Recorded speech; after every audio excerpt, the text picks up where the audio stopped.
அலைக்கும் வரஹ்மத்துல்லாஹி வபரகாத்துஹு. கஅபாவை காணுகின்ற நேரத்திலே சஹீஹ் முஸ்லிமில் பதிவு செய்யப்பட்டிருக்கக்கூடிய ஒரு கவலையான செய்தி ஞாபகம் வருகிறது. அப்துல்லாஹ் இப்னு மஸ்ஊத் ரலியல்லாஹு அவர்கள் அறிவிக்கிறார்கள், ஒரு நாள் நபிகள் நாயகம் ஸல்லல்லாஹு அலைஹி வஸல்லம் அவர்கள் கஅபாவுக்கு முன்னாடி தொழுது கொண்டிருந்தார்கள். அதனை சூழ்ந்து அபூஜஹலை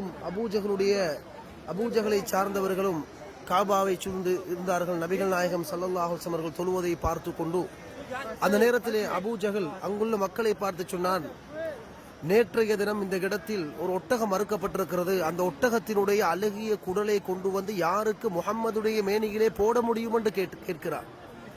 உடனே அங்கிருந்த மிக மோசமான ஒருத்தன் எழுந்து, அபூஜஹலே, நான் அதை கொண்டு வந்து போடுகிறேன் என்று சொல்லி அந்த ஒட்டகத்தினுடைய அழகிய குடலை கொண்டு வந்து நபிகள் நாயகம் ஸல்லல்லாஹு அலைஹி வஸல்லம் அவர்கள் சுஜூதிலே இருக்கிற நேரம், நம் உயிரை விட மேலாக மதிக்கக்கூடிய நபிகள் நாயகம் ஸல்லல்லாஹு அலைஹி வஸல்லம் அவர்களுடைய மேனியிலே அல்லாஹுடைய தூதர் சுஜூதிலே இருக்கிற நேரம் அந்த அழகிய குடலை அந்த மோசமானவன் போடுகின்றான். சகோதரர்களே, இதனை அப்துல்லாஹ் இப்னு மஸ்ஊத் ரலியல்லாஹு அவர்கள் பார்த்து கொண்டிருக்கிறார்கள்.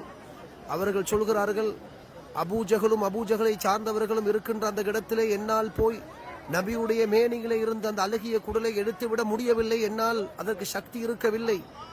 உடனே அப்துல்லாஹ் இப்னு மஸ்ஊத் ரலியல்லாஹு அவர்கள் ஓடோடி போய் நபிகளாருடைய மகள் ஃபாத்திமாவிடம் சொல்கிறார்கள். உடனே ஃபாத்திமா நாயகி ஓடோடி வருகிறார்கள். கஅபாவுக்கு முன்னாடி வந்து தன்னுடைய தந்தையினுடைய மேனியில் இருக்கக்கூடிய அந்த அழுகிய ஒட்டகத்தினுடைய குடலை அகற்றிவிட்டு அங்கிருந்த காபிர்களுக்கு கடுமையாக ஏசுகிறார்கள். நபிகள் நாயகம் ஸல்லல்லாஹு அலைஹி வஸல்லம் அவர்கள் தான் தொழுது கொண்டிருந்த அந்த தொழுகையை முடித்துவிட்டு எழும்புகிறார்கள். எழும்பி மிக சத்தமாக அல்லாஹ்விடத்தில் இருகரம் ஏந்தி பிரார்த்திக்கிறார்கள், யா அல்லாஹ், அப்படியே இவர்களுக்கு எதிராக, இந்த காபிர்களுக்கு எதிராக நபிகளார் பிரார்த்தனை செய்தார்கள். அதிலே மிக முக்கியமான விடயம் என்னவென்றால், நபிகள் நாயகம் ஸல்லல்லாஹு அலைஹி வஸல்லம் அவர்கள் 7 பேர்களுடைய பெயரை சொல்லி சொல்லி அவர்களுக்கு எதிராக பிரார்த்தனை செய்தார்கள். அபூஜஹல், உத்பா, ஷைபா, வலீத், உக்பா, இப்படி போன்ற இன்னும் 7 பேர், மொத்தமாக 7 பேருடைய பெயரை சொல்லி நபிகள் நாயகம் ஸல்லல்லாஹு அலைஹி வஸல்லம் அவர்கள் பிரார்த்தனை செய்தார்கள். இந்த ஹதீஸை அறிவிக்கக்கூடிய அப்துல்லாஹ் இப்னு மஸ்ஊத் ரலியல்லாஹு அவர்கள் சொன்னார்கள், பத்ர் யுத்தத்துடைய நேரத்திலே பத்ரிலே ரசூலுல்லாஹி ஸல்லல்லாஹு அலைஹி வஸல்லம் அவர்கள் கஅபாவுக்கு முன்னாடி எந்த 7 பேருக்கு எதிராக பிரார்த்தனை செய்தார்களோ அந்த காபிர்களுடைய பெரும் தலைவர்களாகிய அந்த 7 பேரும் பத்ர் யுத்தத்திலே மிக மோசமாக கொலை செய்யப்பட்டார்கள் என்ற செய்தியை அப்துல்லாஹ் இப்னு மஸ்ஊத் ரலியல்லாஹு அவர்கள் அறிவிக்கிறார்கள்.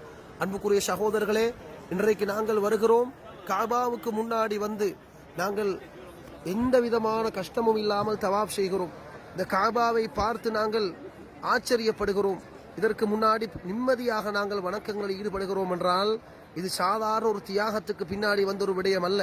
நபிகள் நாயகம் ஸல்லல்லாஹு அலைஹி வஸல்லம் அவர்கள் சொல்ல முடியாத அளவுக்கு மக்காவிலே பல துன்பங்களுக்கு முகம் கொடுத்து தான் இந்த இஸ்லாத்தை இந்த அளவுக்கு நம்முடைய கையிலே தந்துவிட்டு போயிருக்கிறார்கள். எனவே இந்த இஸ்லாமிய மார்க்கத்தை தூய வடிவிலே பின்பற்றி அதன் இஸ்லாம் சொல்லுகின்ற பிரகாரம் மௌத்து வரைக்கும் எங்களுடைய வாழ்க்கையை அமைப்பதும் அடுத்தவர்களுக்கு இந்த இஸ்லாத்தை எத்தி வைப்பது நம் அனைவருடைய கடமை என்பதை இந்த இடத்திலே ஞாபகப்படுத்தி முடித்துக் கொள்கிறேன். அஸ்ஸலாமு அலைக்கும் வரஹ்மத்துல்லாஹி வபரகாத்துஹு.